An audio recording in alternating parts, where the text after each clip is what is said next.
Hello and welcome to Morehouse's Math Menagerie. Today we're going to be talking about Venn diagrams. But before we begin, I wanted to talk to you about Elk River being the home of the Idaho Champion Western Red Cedar Tree. This is the largest tree in the state of Idaho and is estimated to be over 3,000 years old. This giant is more than 18 feet in diameter and stands 177 feet tall. That's a big tree. Venn diagrams are diagrams that use circles to represent events and their probabilities. This Venn diagram shows social media use on Snapchat and Twitter by 18 to 24-year-olds. The percentages or proportions that are shown in each area represents the percent or proportion of the population that falls under each event. So the 57% is the percentage of 18 to 24-year-olds that use only Snapchat. This 22% on the right inside the Twitter circle is the percentage of students who only use Twitter. And the 16% that's in the overlap, that loon, that kind of middle area, is the percentage of students who use both Snapchat and Twitter. Now let's use this Venn diagram to answer some questions. Let S be the event that a student uses Snapchat. We want to find the probability of S. That P with an S in parentheses stands for finding the probability of the event inside the parentheses. So that's read the probability of S. The probability of S would be the percent of students who use only Snapchat and those who use Snapchat and Twitter. So 0.57 plus 0.16, we would get 0.73, or you could say 73%. Let's answer another question now. Let T be the event that a student uses Twitter. Find the probability of S or T. So this would be the probability they use Snapchat or that they use Twitter. On the Venn diagram, you can see that 57% use Snapchat only, 16% use both, and 22% use Twitter only. So if we add those probabilities up, we get 0.95 or 95%.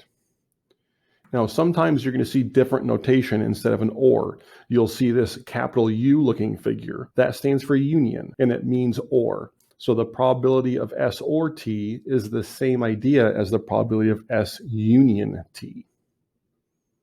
Now let's look at the probability of finding S and T.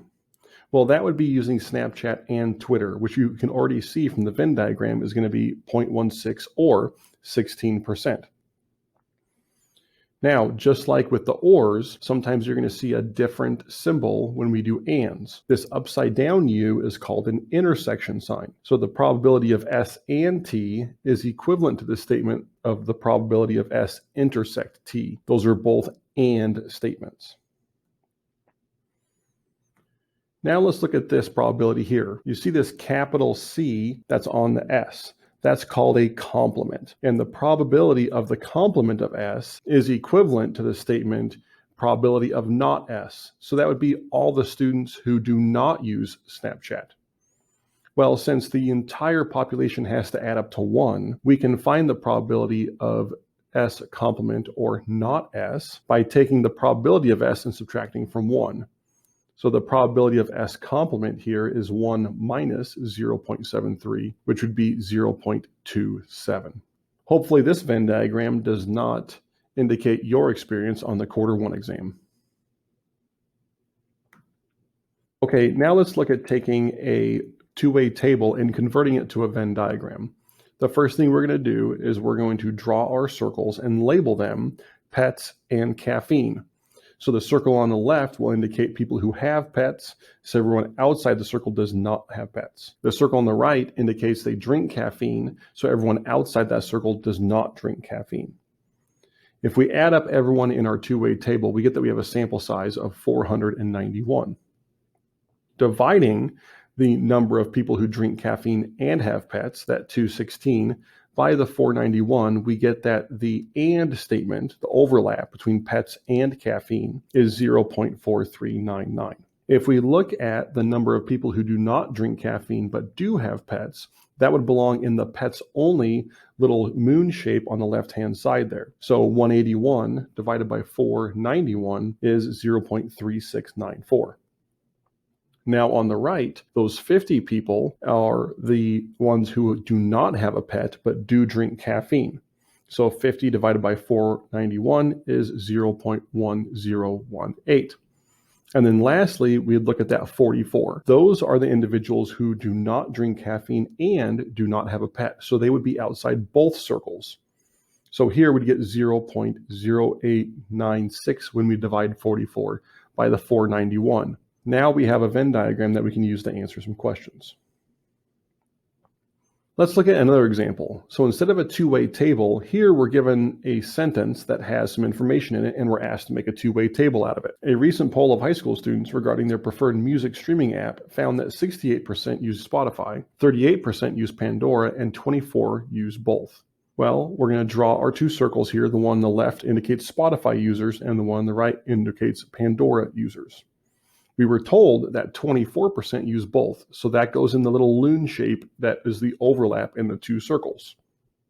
Now, only Spotify users would be the 68% of total Spotify users minus the 24% that are already represented in the overlap. So 0.44 is the proportion of students who use only Spotify. For Pandora, we take the 38%, and again, 24% is inside that 38%. So we would subtract out the 24 and get that 0.14, use only Pandora. Now let's use this Venn diagram to answer a few questions. The last thing we want to discuss here in the video today is the idea of two events being mutually exclusive. You can see on this Venn diagram, event A and event B do not overlap at all. That means that they cannot occur at the same time. That's called being mutually exclusive. Mutually exclusive events cannot occur at the same time. Let's look at some examples. If you rolled a standard six-sided die, you cannot get a 2 and a 4 at the same time. Those are mutually exclusive.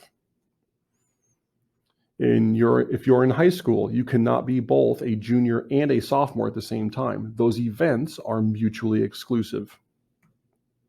Being in both statistics and calculus class during third period are mutually exclusive events because they cannot occur at the same time. If you're going to draw a card from a standard deck of cards, you could not get a king and a queen at the same time. So those events are mutually exclusive. Thank you for joining us. I will leave you this quote by John Piaget. Have a great day.